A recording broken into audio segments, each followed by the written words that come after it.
अगर मैं आपसे कहूँ कि इंटरनेट पे कैलाश पर्वत को लेकर कई मिस्टीरियस कहानियाँ जो आप सालों से सुनते आ रहे हैं, उनका सच साइंस फिक्शन मूवी से कहीं ज़्यादा इंटरेस्टिंग है। हम अक्सर सुनते हैं कि यहाँ समय तेज चलता है, लोग कुछ ही घंटों में अचानक बूढ़े हो जाते हैं या फिर इस विशाल पहाड़ के नीचे कोई प्राचीन और सीक्रेट शहर छिपा है। लेकिन आपने कभी ठंडे दिमाग से सोचा है कि इन सारी कहानियों की शुरुआत कहाँ से शुरू हुई? और क्यों दुनिया की सबसे ऊंची चोटियां, यहाँ तक कि माउंट एवरेस्ट को भी फतह करने वाला इंसान इस पहाड़ के सामने आकर घुटने टेक देता है?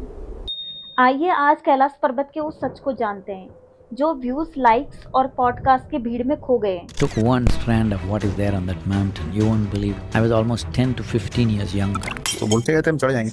तो बोला कि आधे रास्ते में ऐसा लगा कि कोई कोई है, कोई शक्ति जो इशारे से बोल रही कि वापस। कैलाश पर्वत पर भगवान शिव पार्वती के साथ पिछले 21,000 सालों से मेडिटेट कर रहे हैं। कैलाश पर्वत के ऊपर एक सीढ़ी है जहाँ से उतर के आ रहा है। अगर आप भी इंटरनेट के इन दावों को सच मान चुके हैं तो रुकिए, आज हम इन कहानियों के पीछे लगा हुआ मिर्च मसाला साइड रखकर इसके पीछे का रियल साइंस और जियोग्राफी जानेंगे, जिसे अक्सर सोशल मीडिया पर आपसे छुपाया जाता है। अगर जियोग्राफिकल पॉइंट ऑफ व्यू से देखें तो तिब्बत के पहाड़ों में स्थित कैलाश पर्वत की ऊंचाई 6,638 मीटर है। अब ये ऊंचाई माउंट एवरेस्ट से करीब 2,200 मीटर कम है, लेकिन एवरेस्ट से छोटे होने के बावजूद भी ये दुनिया का सबसे अनोखा पहाड़ माना जाता है, क्योंकि इसकी बनावट एक परफेक्ट पिरामिड जैसी। इसके चारों कोने दुनिया के 4 main direction north, south, east और वेस्ट की तरफ एकदम सटीक इशारा करते हैं। नेचर में ऐसा होना लगभग पॉसिबल नहीं है, और यही वजह है कि सदियों से ये पहाड़ दुनिया के 4 बड़े धर्म हिंदू, बौद्ध, जैन और बौन के लिए आस्था का सबसे बड़ा सेंटर रहा है।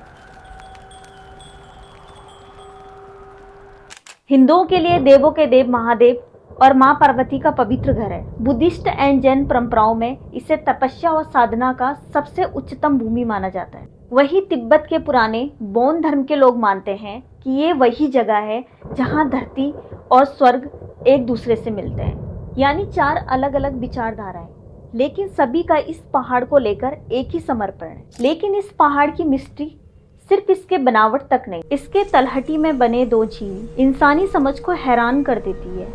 कैलाश के पास बनी इन 2 झीलों में प्रकृति का सबसे बड़ा फर्क देखने को मिलता है। एक तरफ है मानसरोवर, जिसका पानी बिल्कुल मीठा, शांत और जीवन से भरा हुआ है, लेकिन वहीं दूसरी तरफ इससे महज 3 किलोमीटर की दूरी पर है राक्षस ताल।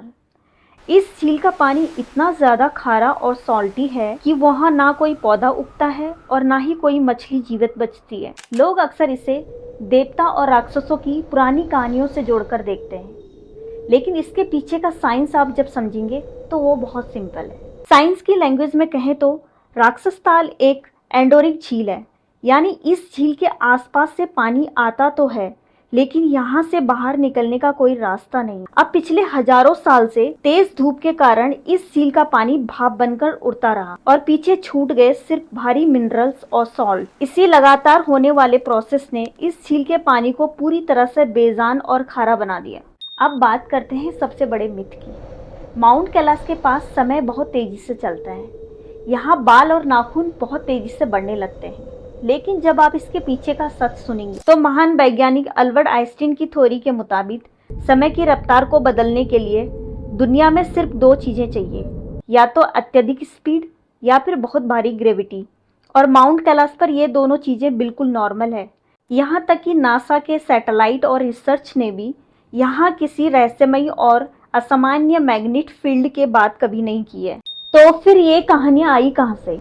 एक्चुअली इन सारी कहानियों की जड़ एक रशियन आई सर्जन डॉक्टर मुल्दासेव के दावों में है।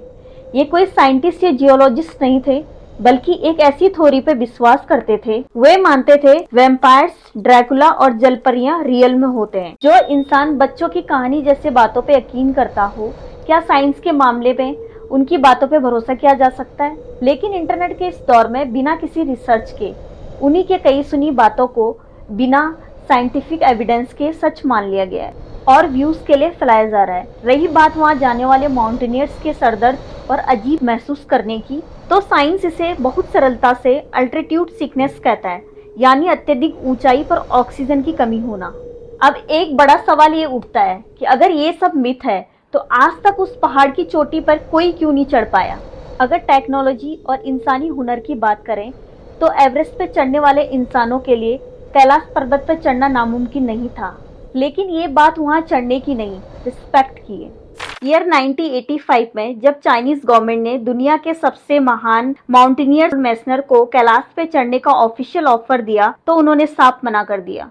उन्होंने कहा जिस जगह को करोड़ों लोग अपने दिल से पूछते हो, जहां देवताओं का निवास माना जाता है, वहां ट्रैकिंग बूट्स ले जाना उस आस्था का अपमान होगा। बाद में दुनिया भर के सांस्कृतिक प्रेशर और लोगों के धार्मिक भावनाओं का सम्मान करते हुए ईयर 2001 चाइनीज गवर्नमेंट ने कैलाश पर्वत पर क्लाइंबिंग करने के लिए हमेशा के लिए कानूनी रोक लगा दिया। यानी आज यहाँ कोई चाहकर भी कानूनी रूप से नहीं चढ़ सकता। दोस्तों, कैलाश पर्वत की असली मिस्ट्री ये नहीं कि वहाँ कोई जादुई ताकत है, एलियंस है या कोई टाइम मशीन है। असली मिरेकल तो ये है जिस इंसानी जिद ने स्पेस से लेकर समुंदर की गहराइयों तक सब कुछ जीत लिया, उसी इंसान ने इस एक पहाड़ के आगे आकर आस्था से अपना सिर झुका दिया और कहा कि हम इसे फतेह नहीं करेंगे। ये पवित्र पर्वत हमें याद दिलाता है कि दुनिया की हर चीज जीतने या फतेह करने के लिए नहीं होती, कुछ चीजें इस दुनिया में सम्मान के लिए होती है। अगर आपको ये वीडियो इंफॉर्मेटिव लगी हो तो कमेंट में अपनी राय जरूर दें। Thank you. जय हिंद, जय भारत।